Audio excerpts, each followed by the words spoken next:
Sosiotalk Check.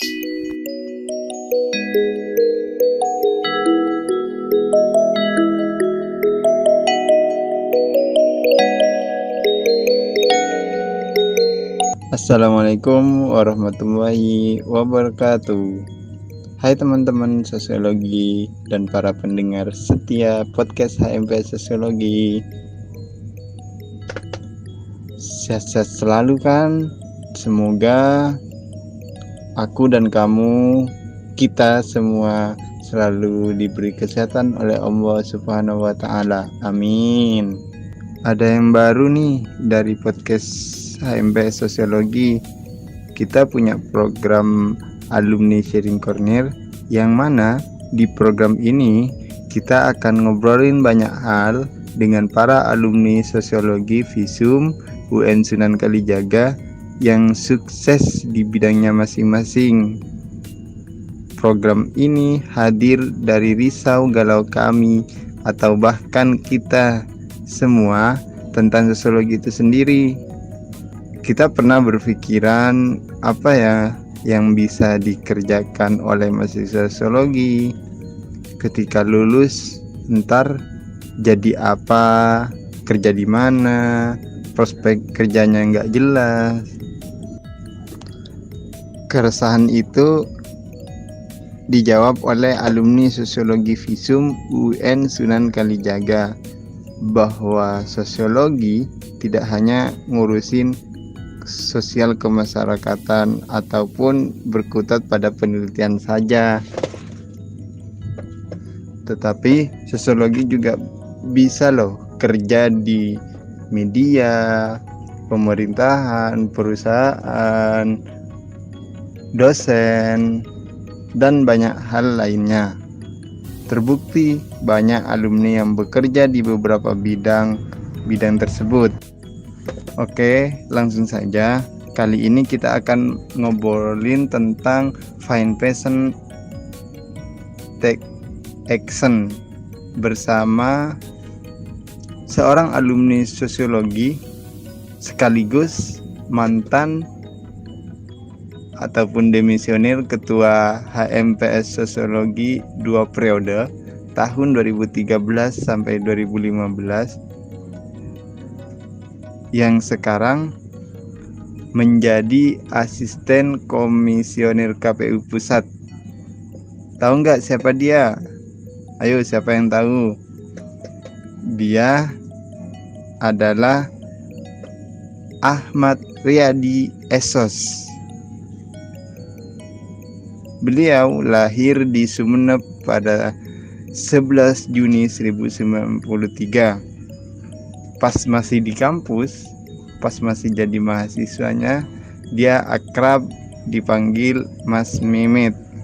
Yang banyak orang bertanya-tanya tentang Mas Mehmet ini adalah tentang pekerjaan dia saat ini sebagai asisten KPI Pusat. Halo Mas Mimit, selamat malam. Apa kabar hari ini? Sehat kan Mas? Halo teman-teman, selamat malam. Kabar alhamdulillah baik. Gimana teman-teman sosiologi juga gimana? Kuliah gimana? Kegiatan BEM gimana nih? Kegiatan BEM apa nih yang favorit nih? Kegiatan BEM alhamdulillah Mas udah jalan, walaupun ya beradaptasi lah dengan normal baru, era normal baru yang ya kegiatan online gitu Mas. Untuk prioritas selanjutnya BEM akan ngadain bakti sosial Mas. Tak kenal maka tak sayang. Iya, gitu sih kata pepatah. Banyak kayaknya nih teman-teman yang ingin kenal lebih jauh tentang Mas Mehmet. Mungkin Mas Mehmet bisa memperkenalkan diri, bercerita banyak hal gimana dulu Mas Mehmet di sosiologi, di BEM. Silakan Mas. Ya, saya Mehmet kalau panggilan di kampus itu. Kalau nama panjangnya Ahmad Riyadi, angkatan 2011. Dulu saya di BEM itu, dulu BEM ya, bukan HMPS. BMPS Sosiologi itu 2013 sampai 2015. Seingat saya seperti itu. Nah, aku mau cerita ini sebenarnya dulu sebelum masuk ke inti percakapan. Dulu aku itu masuk sosiologi itu karena memang SMA itu sudah senang sama sosiologi. Senangnya dalam artian memang ada materi-materi yang menurut aku itu aplikatif ketika kita hidup di masyarakat. Yang kedua, gurunya juga enak dulu waktu di SMA. Nah, kemudian setelah lulus baru saya mengambil sosiologi Vishum waktu itu, sama kalau nggak salah UNY, tapi yang keterima di Vishum. Nah, saya rasa kampus dimanapun itu sama saja, asalkan kita mau menghargai apa yang kita pilih. Nah, di Vishum Sosiologi ternyata lumayan bagus juga, karena dia punya satu keunikan pengetahuan ya. Mereka nyebutnya sosiologi profetik. Ya, sosiologi profetik. Ada unsur-unsur kenabian ketika kita memahami sosiologi gitu. Jadi ada nilai integrasinya di situ, integrasi interkoneksi lah kalau bahasa UIN-nya. Kayak begitulah kira-kira perjalananku di sosiologi itu. Kalau ditanya nanti gimana proses jadi ketua BEM dan sebagainya, tentu memang tidak ada bayangan juga dulu mau jadi ketua BEM itu. Tapi kemudian ada teman-teman dan juga kemudian di kelas ya udahlah kamu aja yang maju, terus kemudian dukungan dari organisasi ekstra juga dulu. Saya di PMII dulu, dukungannya kuat banget ya, akhirnya ya sudahlah, saya mencoba untuk mendaftarkan diri waktu itu, dan alhamdulillah ya terpilih jadi ketua BEM ya. Selama 2 tahun saya menjadi ketua BEM itu kalau nggak salah. Betul sih Mas, emang setiap apapun pilihan yang telah kita pilih ya harus dihargai gitu. Teman-teman yang udah terlanjur masuk sosiologi, itu adalah pilihan kalian, maka hargailah pilihan itu. Sebelumnya kami mengucapkan terima kasih Mas sudah mau sharing bersama kami HMPS Sosiologi dan juga teman-teman sosiologi Visum secara umum. Nah, ini sebenarnya momen yang aku tunggu-tunggu ini, ngobrol bareng sama teman-teman sosiologi ya, apalagi BEM yang ngadain. Jadi saya punya ikatan emosional yang cukup dekat, dan memori serta kemudian kekangenan mungkin sama teman-teman, sharing sama teman-teman mahasiswa. Itu yang menurutku kenapa kemudian saya bisa hadir di sini sama teman-teman. Sebenarnya ya keinginan kita untuk ngobrol bareng alumni itu sudah lama sih Mas. Tapi ya karena ini ada pandemi, ya terpaksa kita harus online. Tapi nggak apa-apa lah, menyambung silaturahmi biar kita menimba ilmu dari Mas Mimit yang sudah punya karir. Oh ya, apa nih kesibukan Mas saat ini, masa-masa pandemi kayak gini, ngapain aja Mas? Ya, kalau kegiatan sekarang memang kantor terutama masih masuk, dalam artian karena ada pandemi kita ini ya melaksanakan kegiatan kantor itu shift-shiftan, dalam artian seminggu di kantor, seminggu kemudian bekerja dari rumah. Ya kayak begitulah kesibukanku hari ini. Sembari mungkin juga masih baca buku, mungkin juga masih nulis. Satu hobi yang dulu menurutku aku jalani dengan tekun, karena waktu itu waktu jadi mahasiswa salah satu hobi dan penghasilanku itu dari menulis. Ya jadi masih menulis, membaca, kemudian mengerjakan pekerjaan kantor, serta yang paling penting menurutku silaturahmi tetap harus jalan meskipun melalui daring. Wah, keren ya Mas Mehmet ini. Selain beliau juga aktivis kampus, dalam kampus maksudnya, luar kampus, beliau juga seorang penulis.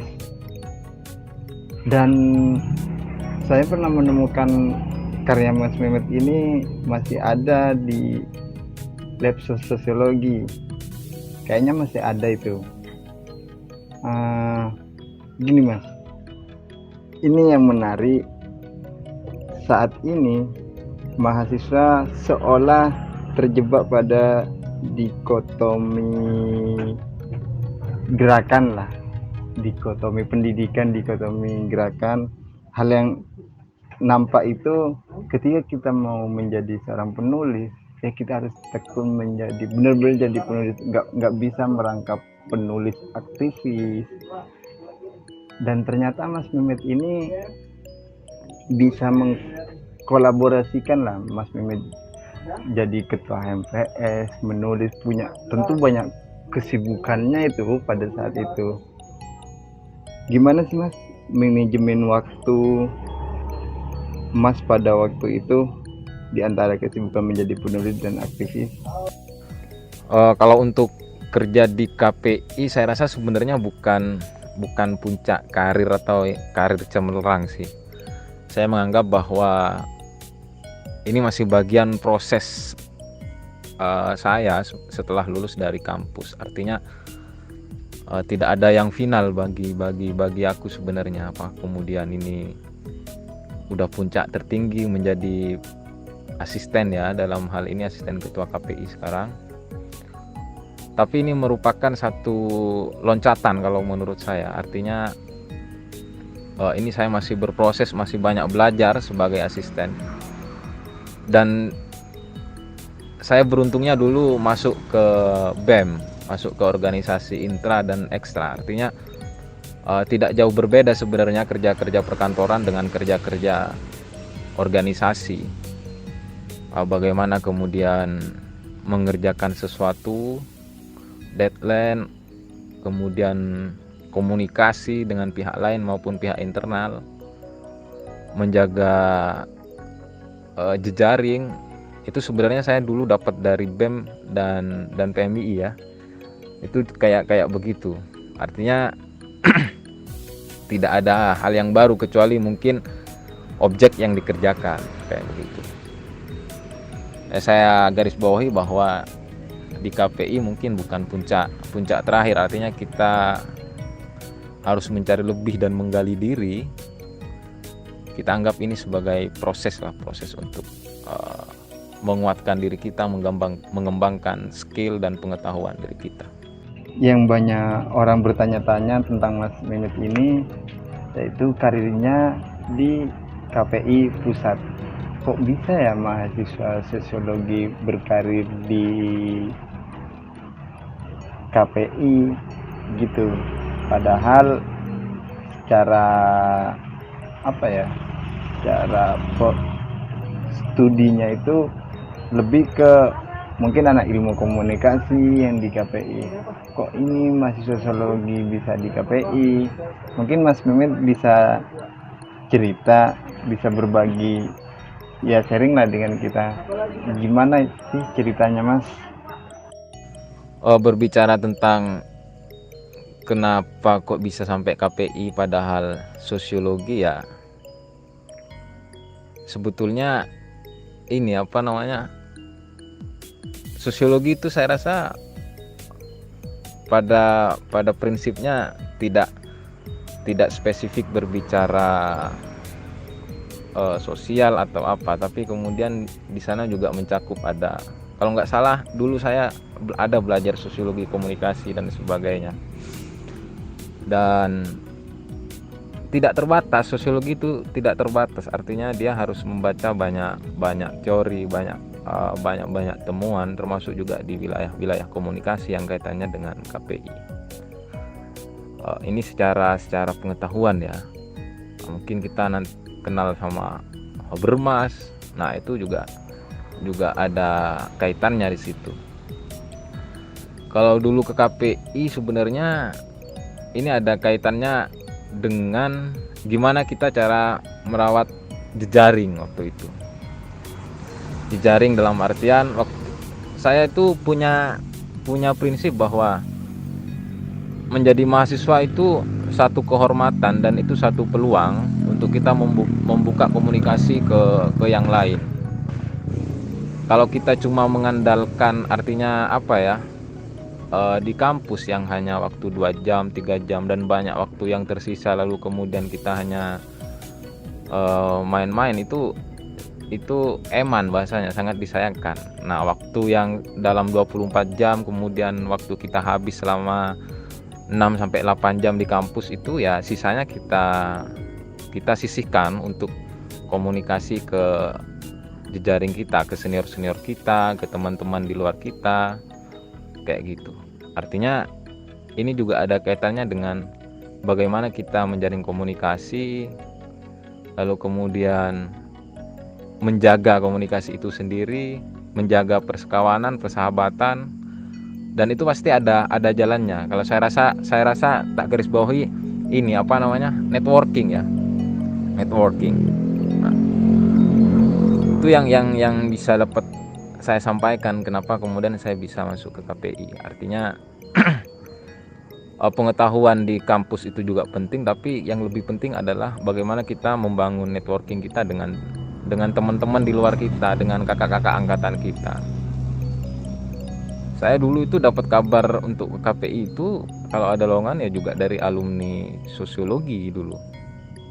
Dan kemudian dia ada salah satu juga yang Fakultas Visum waktu itu psikologi, jurusannya psikologi, itu jauh lagi dari KPI. Beliau juga kerja di KPI. Nah, disitulah saya kemudian dapat info bahwa KPI sedang membuka, lalu kemudian saya mencoba mendaftar dan nilai plus saya itu ya hasil tulisan saya.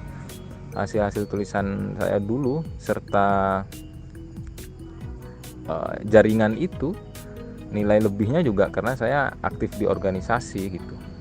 Itu yang menjadi poin-poin penting dalam konteks kenapa kemudian saya bisa di KPI. Tapi ini bukan karir terakhir saya, karena saya harus mencoba untuk jauh lebih lagi memberikan kebermanfaatan yang lebih lah kepada teman-teman kita, masyarakat atau sosial ya, kalau dalam ilmu sosiologi itu kayak gitu. Sebagian orang beranggapan bahwasanya mahasiswa sosiologi ataupun kuliah di prodi sosiologi itu katanya tidak punya prospek kerja yang bagus, Mas. Kata orang-orang itu ya masa depannya kayak nggak menjanjikan gitu. Gimana menurut Mas menanggapi pernyataan kayak gitu, Mas? Ini lagi menarik, ini persoalan klasik sebenarnya dari dulu itu. Ada orang yang menegasikan antara kampus dan dunia organisasi. Kalau bahasa teman-teman dikotomi ya. Apa? Kalau nggak ada sebenarnya yang perlu dipertentangkan antara keduanya, karena keduanya saling mengisi. Persoalan kemudian bagaimana cara membagi waktu ya. Tadi saya sudah bilang bahwa kita di kampus paling cuma sekitar 6-8 jam. Itu pun paling awal-awal, mahasiswa awal-awal. Cuma kalau udah semester 6 yang kemudian mendekati skripsi atau apa, itu mungkin kalian cuma 3-4 jam lah di kampus, dan itu banyak sekali itu waktu luang yang bisa kalian gunakan untuk melakukan kegiatan di luar, salah satunya di organisasi. Kalau terkait dengan dunia aktivisme di saya dulu itu menarik dalam artian mental saya benar-benar digodok di situ. Bagaimana kemudian bersuara, speak up di tempat umum ya, memulai kekritisan, memulai debat, entah kemudian itu di dalam kelas atau kemudian di luar kelas, itu saya dapatkan di organisasi. Artinya di organisasi itu orang dituntut untuk berani mengatakan sesuatu yang dia pahami dari apa yang dia baca, bukan apa yang dia yakini. Cuma kalau kalian punya data, kalian punya teori yang berbeda dengan orang lain, bahkan dengan teman-teman di kelas atau dosen atau apapun itu, ya kalian harus membicarakan itu, harus kemudian mengkritisi apa yang menurut kalian tidak tepat. Tapi kemudian semuanya ada koridornya. Kritis dalam artian kalian bukan untuk membenci, bukan untuk membuli atau kalian untuk menghakimi. Dalam konteks pengetahuan saya rasa jiwa kritis teman-teman itu tidak dibatasi, saya rasa. Nah, tadi saya sudah bilang membagi waktu, manajemen waktu itu persoalan kemauan teman-teman aja sebenarnya. Anda bisa bayangkan dalam waktu 24 jam, mungkin saya dulu itu tidurnya ya nggak lumayan banyak seperti teman-teman sih. Mungkin 4 atau 6 jam lah tidur itu sudah cukup. Sisanya kemudian, ini saya juga mau pesan, sisakan waktu 2 jam untuk membaca buku, entah kemudian teori kampus atau kemudian bacaan-bacaan yang itu di luar kampus. Saya rasa itu penting untuk membaca selama 2 jam. Saya dari SMA itu kalau nggak salah membaca buku itu harus 2 jam. Ya mungkin kalau sekarang udah mulai agak berkurang. Kebanyakan cuma membaca opini-opini pendek, artikel-artikel yang pendek. Tidak ada kemudian yang aktif di organisasi lalu kemudian dia terbengkalai di kampus, atau kemudian dia aktif di kampus jadi terbengkalai di organisasi. Saya rasa tidak ada.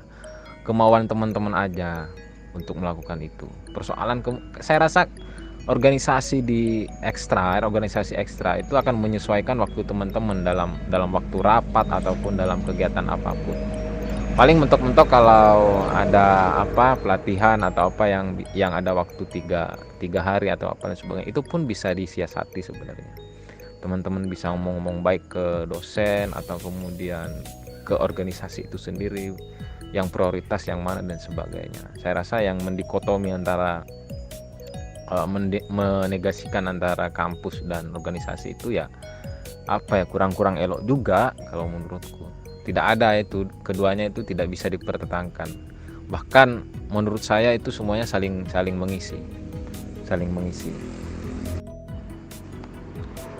Saya rasa kalau berbicara prospek kerja itu nggak melihat dari mana dia jurusannya ya, atau kemudian dia mengambil jurusan apa.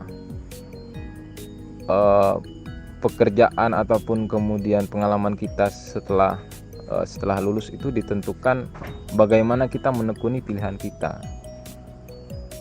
Nah, kadang kan ada orang yang salah masuk sosiologi misalnya, salah pilih jurusan, tiba-tiba kemudian dia kuliahnya manja-manjaan, leleh-lelehan.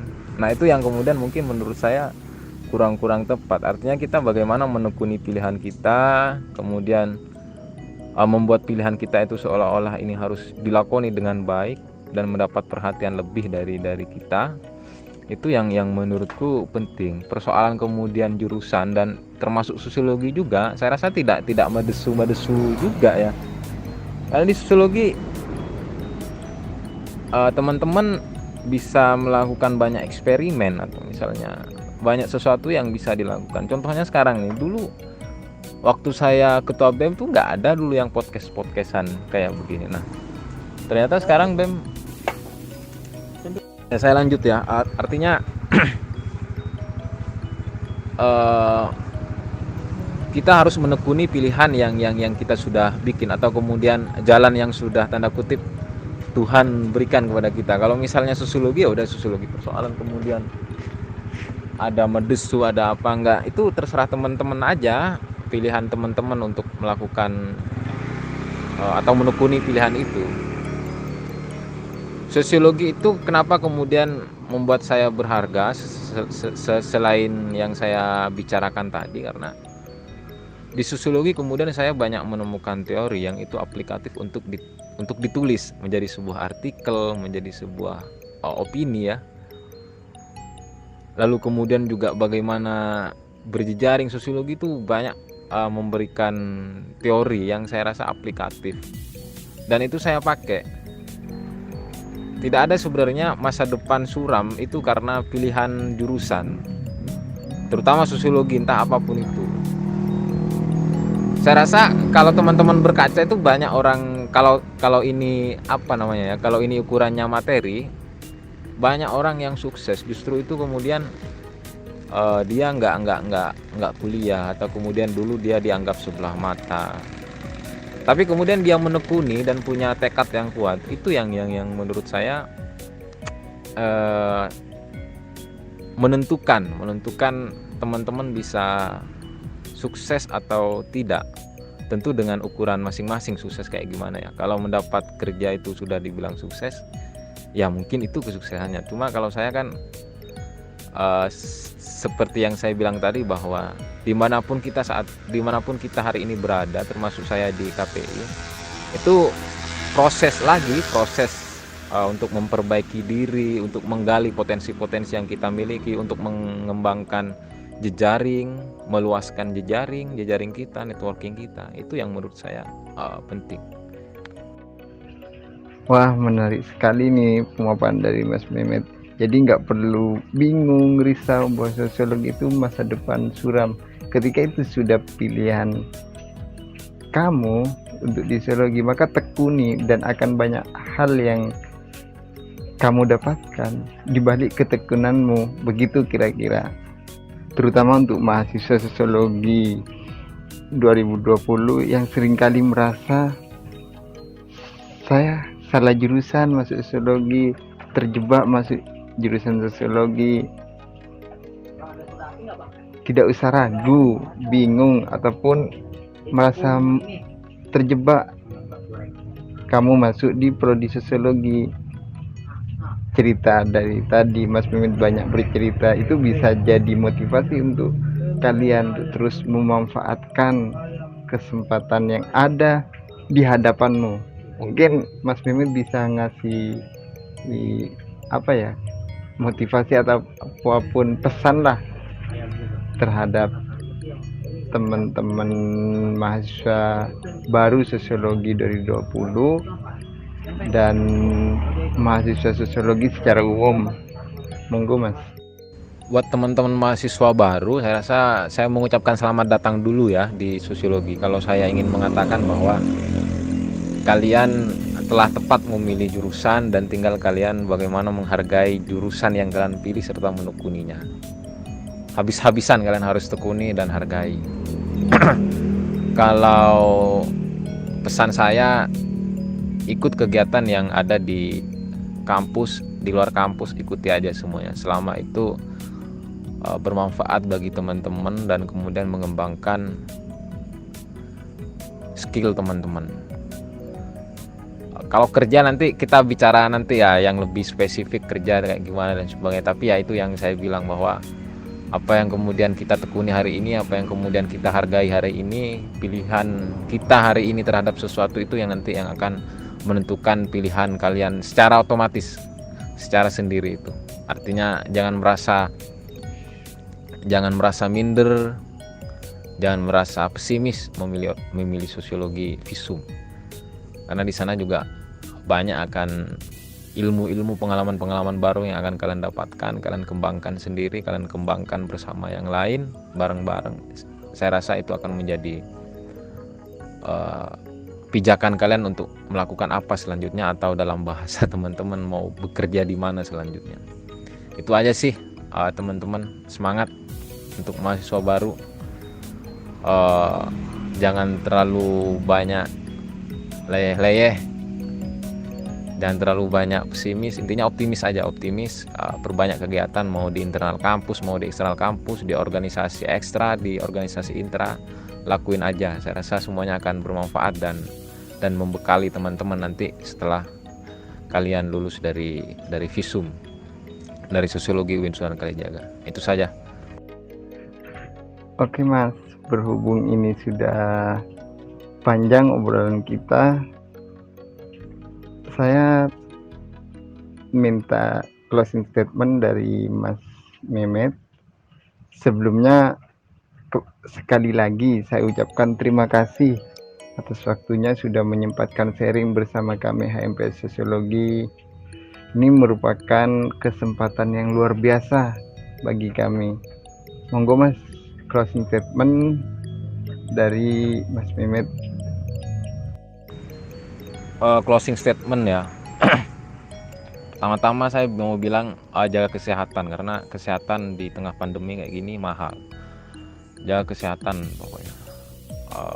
Pakai masker, cuci tangan, lalu kemudian imbauan-imbauan lembaga yang otoritatif itu ya dijalankan. Itu yang pertama ya, jaga kesehatan, karena mahal banget di tengah pandemi ini, mahal banget kesehatan. Yang selanjutnya, saya rasa ini kemajuan. Dulu sekali lagi saya ulang bahwa waktu di BEM saya dulu belum ada yang namanya podcast, atau kemudian selanjutnya ya, belum pernah teman-teman memanfaatkan platform digital untuk melakukan satu program yang unik kayak begini. Ini merupakan terobosan dari BEM Sosiologi yang saya apresiasi.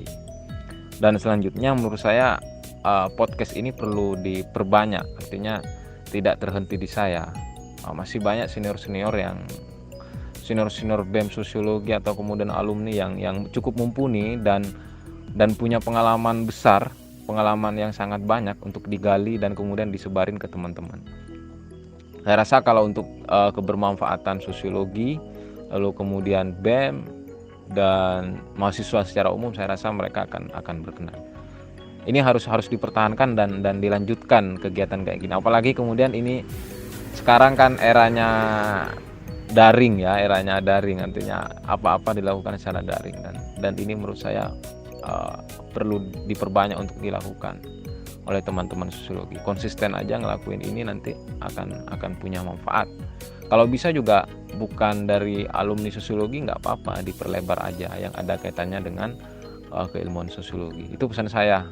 Sekali lagi sehat-sehat buat teman-teman. Terima kasih ya sudah mengundang saya, meskipun saya merasa belum pantas juga ngomong seperti ini, tapi saya selalu senang sharing dengan teman-teman mahasiswa, apalagi sosiologi, apalagi BEM ini. Dulu saya juga di situ, saya senang banget. Terima kasih pokoknya. Salam buat teman-teman dan Pak Ketua yang kemarin sudah menghubungi saya. Terima kasih. Assalamualaikum warahmatullahi wabarakatuh.